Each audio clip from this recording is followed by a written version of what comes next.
The valley looked smaller than Clara Whitfield remembered, but only because she had grown. The land itself remained vast and patient, cupped between low red hills and a ribbon of river that glinted like a blade under the sun. Cottonwoods still leaned toward the water. The wind still carried sage and dust. Some places, Clara thought as she drew her horse to a halt, did not shrink with time. They waited. She had not planned to return. Life rarely allows such neat intentions. Yet here she was, reins in hand, boots stiff with travel, heart tight with memories she had tried to bury beneath years of teaching in distant towns. The valley had been her first frontier, her first loss, and though she had never admitted it, her first love. Back then, she had been a girl chasing a future she believed waited somewhere east of the horizon. She remembered leaving without a farewell, convincing herself that goodbyes only slowed a person down. Now, older and wiser, she understood that some silences follow you longer than words ever could. Across the valley, unseen by Clara, Nanton paused at the edge of the trees. He had spotted her from the ridge, recognized the way she sat a horse, careful but determined, as if she respected the land rather than trying to conquer it. Time had changed her, but not enough to hide her from him. He had known this valley since boyhood, had learned its moods the way others learned letters. It had taught him when to speak and when to remain quiet. Silence, his elders said, was not emptiness. It was preparation. As a child, Nanton had learned to hide words the way others hid wounds. He had watched settlers come and go, watched promises made and broken. He had watched Clara arrive years ago with books under her arm and hope in her eyes, then watched her leave with the same quick certainty. He never blamed her. The world was louder than the truth he carried. Now she had returned. Clara guided her horse toward the settlement, little more than a few buildings and a memory of ambition. Some faces were familiar, lined deeper now. Others were new, cautious, measuring her as one might measure the weather. News traveled fast in small places, and her arrival stirred old questions. Why come back? What did she want? She wanted understanding, though she did not yet know how to ask for it. The schoolhouse stood empty, windows dusty, door hanging crooked. Clara dismounted and rested a hand on the weathered wood. She imagined children's voices filling the room again, imagined lessons that went beyond reading and some lessons about listening, about shared ground. The frontier had taught her that ignorance was more dangerous than any rifle. From the shade of the cottonwoods, Nanton watched her stand there, small against the building yet unafraid. He felt the old pull in his chest, the words rising like birds and settling again. Long ago, he had been taught that a leader spoke only when words could build rather than break. He had held to that lesson, even when silence cost him. The valley had changed since Clara left. Boundaries were sharper now. Fear moved faster than truth. Yet the land remained what it had always been: shared, stubborn, alive. Nanton knew that if peace was to survive here, it would not come from force. It would come from remembering what had been forgotten. Clara sensed him before she saw him. A presence steady and familiar, like the river's pull beneath the surface. When she turned, their eyes met across the open ground. No greeting passed between them. None was needed. The valley held their history. For a moment, the past pressed close, the unspoken promise, the childhood protection, the farewell that never came. Clara felt the weight of her younger self and wished she had known then what she knew now, that leaving without truth leaves something unfinished behind. Nanton inclined his head, a sign of respect, not possession. Clara returned the gesture, her throat tight. This was not a reunion of grand declarations. It was something quieter and perhaps stronger. The valley watched them as it always had, patient and observant. It had seen children become leaders, strangers become neighbors. It knew that some words take years to ripen. As Clara stepped forward, she did not know what the future would demand of her. She only knew this. She had returned not to reclaim the past, but to face it. And somewhere deep within the man standing beneath the cottonwoods, words long hidden since boyhood were beginning, at last, to stir. Before Nanton was a man of measured words and steady leadership. He had been a boy who listened more than he spoke. In the Apache way, listening was not weakness, it was survival. Elders said the land spoke first, then the people, and only fools rushed to fill the quiet. Nanton learned early that silence could carry truth farther than any shout. He remembered his boyhood clearly, as if the valley itself kept those memories alive. He had been no more than 10 when his father took him to the high ridge overlooking the river and told him, "A man's voice is like an arrow. Once released, it cannot return." That lesson settled deep in Nanton's chest. Words, he learned, must be chosen as carefully as paths through rough country. Life gave him little room for careless speech. Loss came too early. Disease, conflict, and broken agreements stole familiar faces from the valley. Each absence taught him another reason to be quiet. Grief, when spoken too soon, could fracture a spirit. Held with patience, it could become strength. Then Clara had arrived. She was different from the settlers, who came armed with certainty and left with bitterness. She asked questions. She listened. When Nanton brought her water on hot afternoons, she thanked him as if it mattered. She treated his silence not as ignorance, but as thought. To a boy still learning who he was, that respect mattered more than she could have known. Yet even then, he did not speak the words forming inside him. He was young, and the valley was fragile. He saw how easily fear ignited, how quickly kindness could be misunderstood. Better, he believed, to guard the peace than risk it with a boy's hope. When Clara left, the words stayed locked inside him. Years passed. Nanton grew into responsibility the way the river carved its banks slowly, inevitably. He learned to lead by example, to weigh consequences beyond his own heart. Settlers came to know him as fair, measured, unyielding when necessary. Among his people, he was respected not because he spoke often, but because when he did, his words held weight. Still, some truths do not fade with time. They wait. The day Clara returned, Nanton felt that waiting stir again. It unsettled him, not because it was unfamiliar, but because it reminded him of the boy he had been. The boy who had believed silence alone could protect what mattered. He watched her in the valley, teaching herself the shape of the land again, speaking gently to those who doubted her return. She had changed, too. Her eyes carried patience now and regret. Nanton recognized that look. It was the same one he saw in elders who wished they had spoken sooner. That night, he sat by the fire while the valley settled into darkness. Coyotes called from the hills. The river whispered. He thought of the children growing up between two worlds, learning fear before understanding.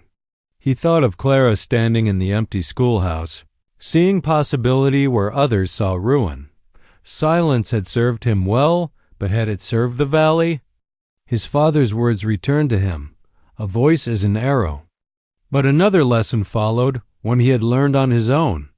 An arrow never loosed never reaches its mark. Nanton realized that silence, like speech, carried responsibility. There were moments when restraint preserved peace, and moments when quiet allowed harm to grow unchecked.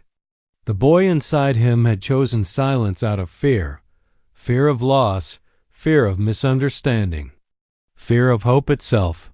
The man he had become could choose differently. The next morning, Nanton rose before the sun and walked toward the settlement.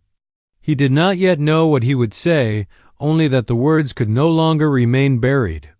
Clara had returned not to disturb the valley, but to heal something unfinished. Perhaps he had been waiting for that for permission to believe the valley could change without breaking. As the first light spilled across the land, Nanton felt something loosen inside his chest. The boy who learned silence had grown into a man who understood timing, and for the first time since childhood, he sensed that the moment to speak was no longer far away. The valley had taught him patience. Now it was teaching him courage. Clara's return to the valley did not go unnoticed. News traveled faster than a summer storm through the small settlement at the valley's edge. Faces she remembered from childhood, now older, lined with the hard edges of survival, stared at her as she walked the dusty streets.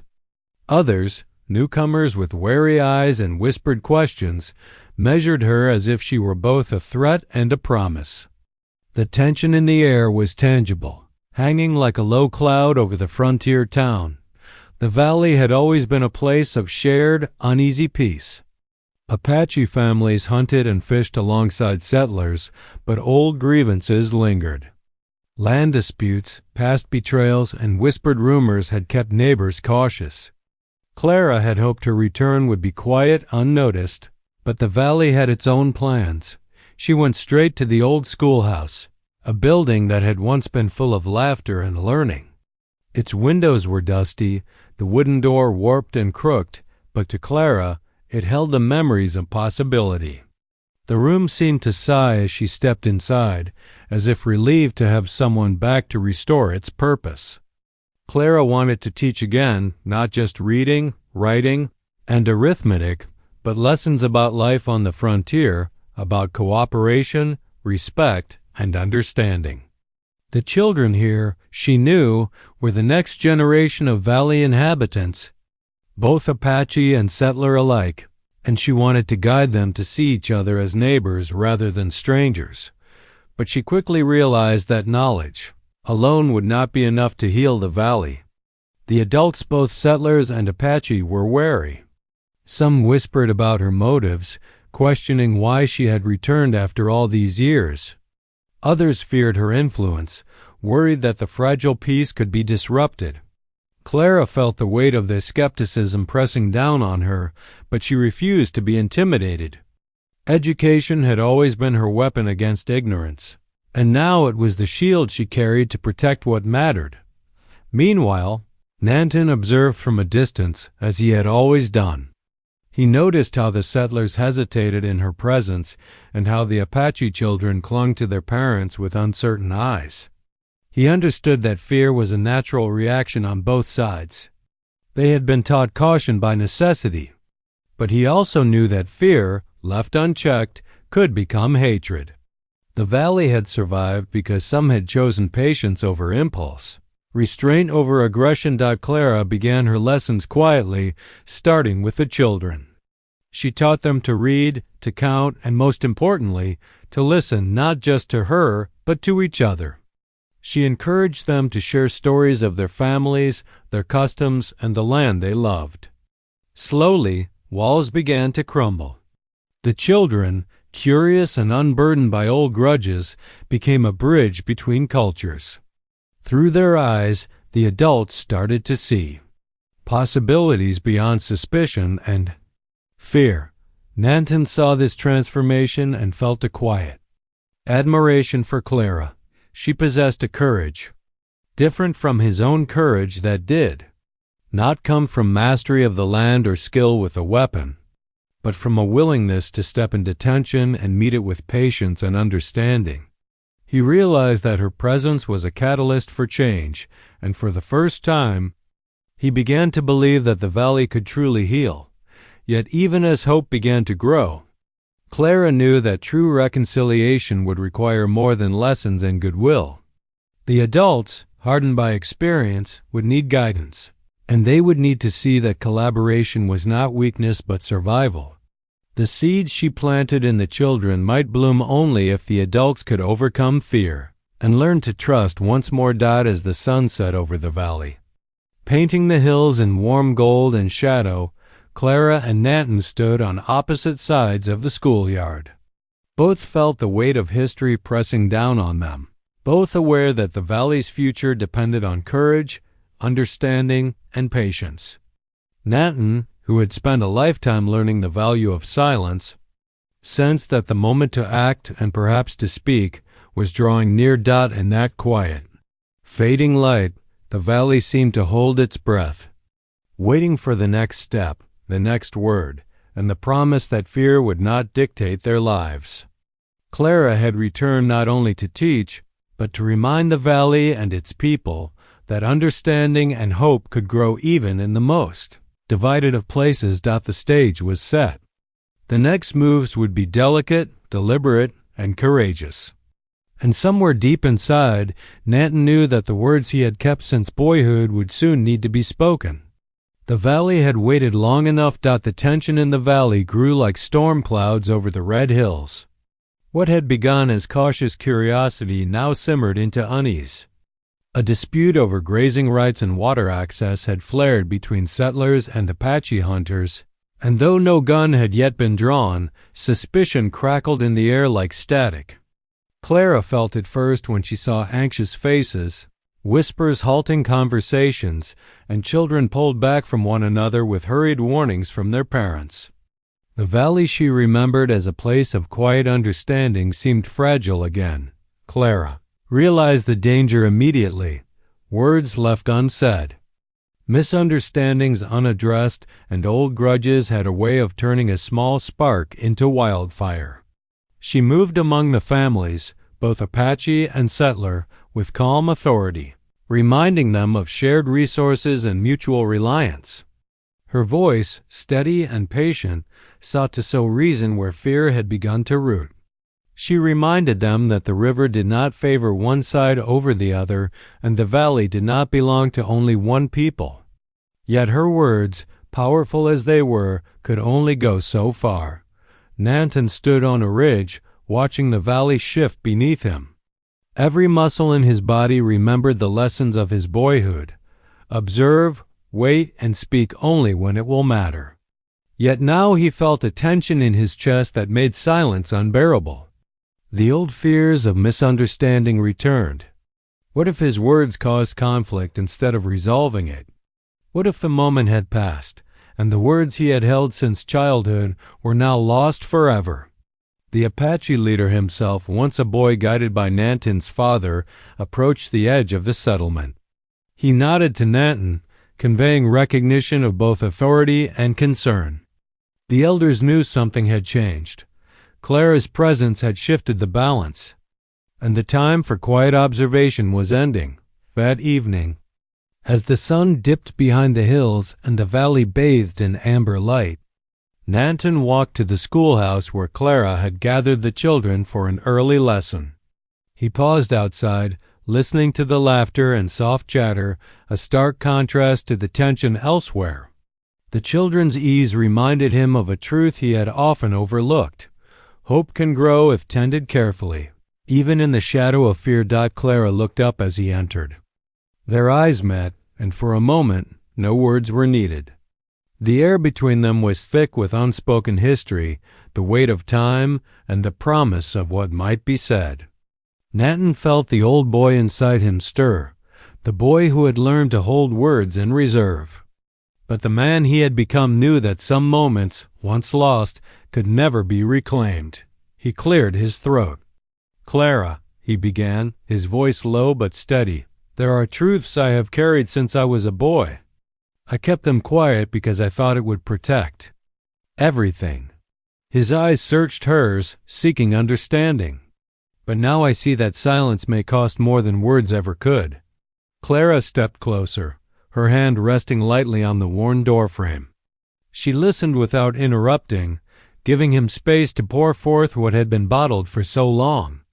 Around them, the valley seemed to hold its breath.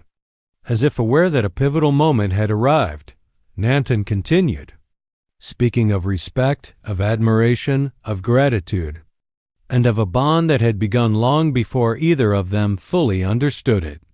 These were not words of mere affection. They were words of reconciliation, of recognition, and of courage. Words meant to heal both the valley and the people who lived within it. For a moment, doubt crept in. He feared he had waited too long, that the right time had passed. Yet Clara's steady gaze and the soft encouragement in her eyes told him otherwise. The valley itself, patient and enduring, seemed to agree. By nightfall, Nanton realized that the crisis outside, the disputes over land and water, had not yet been fully resolved. But he understood something more important. By finally voicing the truths he had hidden since boyhood, he had begun to repair not just the connection between him and Clara, but the fragile trust within the valley itself. The words had almost been lost, buried under years of fear and restraint. But they had found their way, carried carefully like arrows toward their mark. And for the first time, Nanton felt the promise of change, the knowledge that silence, though powerful, must sometimes give way to courage. The valley waited, watching, as the first seeds of understanding took root once more. Nanton's voice, finally unbound, was a small step toward peace. And in the quiet that followed, he knew the next challenge, speaking fully, without hesitation, to both the people and the heart he had protected for so long, was coming sooner than he expected.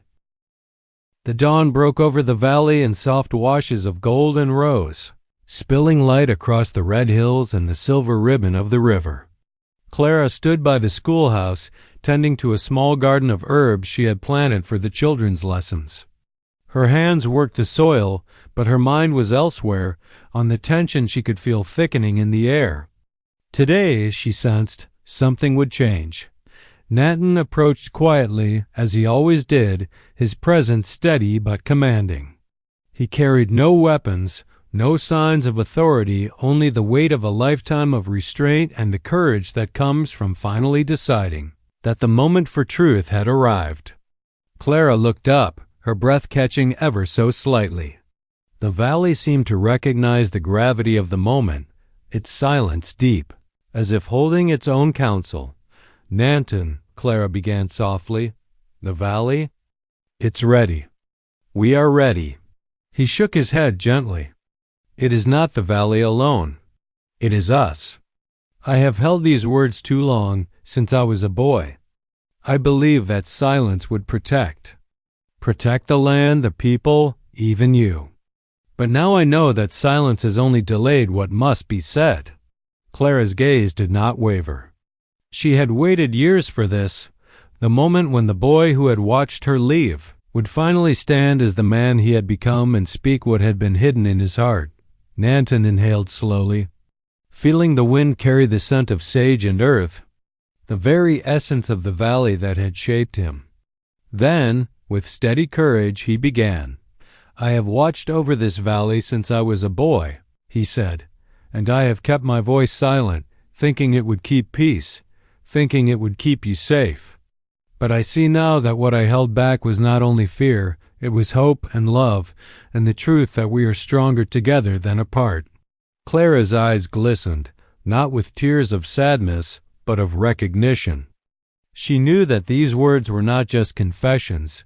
They were a bridge between two worlds, two hearts, and a valley that had waited patiently for understanding. "I have admired you," Nanton continued, "for your courage, your kindness, and the way you see possibilities where others see only danger. I have carried these words for too long, and now I offer them freely, not as a boy, but as a man who understands that words can heal, even after years of silence." Clara stepped closer, her hand brushing lightly against his arm. She did not interrupt, did not rush. She allowed him to speak fully, knowing that every word mattered, that every pause held the weight of years unspoken. "I promise," he said finally, "to speak openly, to lead with honesty, and to stand with you, with our people, and with this valley. No longer will I hide my voice, for I see now that courage and truth are stronger than fear." For a long moment, silence returned, but this was not the silence of restraint. It was the silence of understanding, of hearts aligning and the valley itself exhaling in relief. Clara smiled, her eyes shining with warmth and hope. The words he had kept since boyhood had finally found their home. Around them, the valley seemed to respond. Birds called from the hills, the river glimmered in morning light, and the children playing nearby paused, sensing the significance of the moment. In that quiet, Nanton and Clara knew that the past shadows had been lifted, and a new chapter could begin. It was more than a confession of feelings. It was a declaration of trust, a promise to honor the land and the people who depended on it, and a step toward reconciliation between settlers and Apache alike. Through courage and truth, they had created a bridge across old fears, proving that communication and understanding were as vital as any rifle or horse on the frontier. Clara placed her hand in his, and Nanton, for the first time in decades, felt the full weight of release and belonging. The boy who had learned silence had grown into the man who knew when to speak. And now at last the words were heard not just by one heart, but by an entire valley that had waited for them. The valley had listened. The words had been spoken, and for the first time in many years, hope and peace stretched across the land like the morning sun, promising that this moment of truth would shape all that came after. The valley woke to a new kind of morning. Light spilled across the red hills, sparkling on the river and illuminating the cottonwoods that had witnessed generations of change. The air felt lighter, infused with the quiet satisfaction of hearts unburdened and old fears beginning to dissolve. Clara and Nanton walked together through the schoolyard, observing the children gathered in small groups. They laughed freely, chasing one another across the dusty ground, sharing stories, and discovering lessons in both words and actions. Settlers and Apache children played side by side, exchanging secrets and jokes without fear, their small hands weaving the beginnings of understanding that adults often found harder to achieve. Clara bent to show a boy how to plant seeds in the school garden. "See," she said, brushing the soil gently around the roots, "if we care for them, they will grow strong, just like people." The boy nodded eagerly, glancing at Nanton, who stood nearby, watching the lesson with quiet approval. Nanton had changed too. The man who had once been defined by silence now led with words and courage. He spoke openly with both settlers and Apache families, listening as much as he guided, teaching that the valley belonged to everyone who respected it. Negotiations over grazing and water, once tense and fraught, now carried the tone of compromise and cooperation. People began to understand that survival in this land demanded collaboration. Respect and trust lessons Nanton had carried silently since boyhood, but now shared openly. The adults, too, felt the shift. Old grudges softened as they saw the children interact freely, unburdened by fear. They realized that peace was not the absence of conflict, but the presence of understanding, patience, and courage to speak honestly. The valley, which had always been patient, seemed to acknowledge their efforts, rewarding them with a sense of harmony that had been missing for years. In the center of it all, Clara and Nanton stood side by side. Their bond, once defined by unspoken promises and hidden words, had blossomed into a partnership of mutual respect and shared purpose. The man who had learned silence as a boy had finally spoken, and the woman who had returned to teach had found her place, not as an outsider, but as a bridge between worlds. Together, they began to plan for the future. A proper schoolhouse would be built, one where children from all families could learn together. Lessons would include reading, writing, arithmetic, and the wisdom of the land, how to hunt respectfully, cultivate crops, and care for the river and hills that sustained them.